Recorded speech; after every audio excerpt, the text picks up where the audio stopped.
Google fires diversity memo author. A Google employee who wrote a controversial memo about workplace diversity has been fired, the BBC can confirm.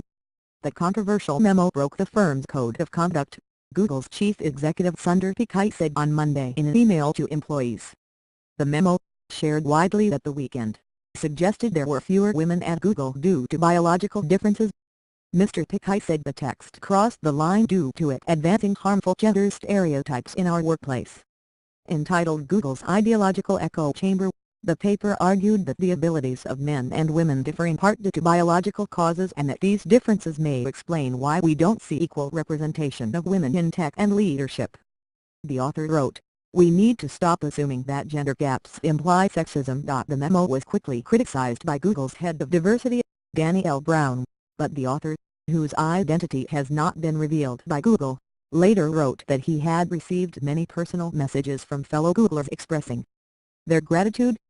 Comments not okay. In his note to staff sent on Monday afternoon, Mr. Pichai spoke at length about protecting free speech in Google's ranks, and that much of what was in that memo is fair to debate, regardless of whether a vast majority of Googlers disagree with it.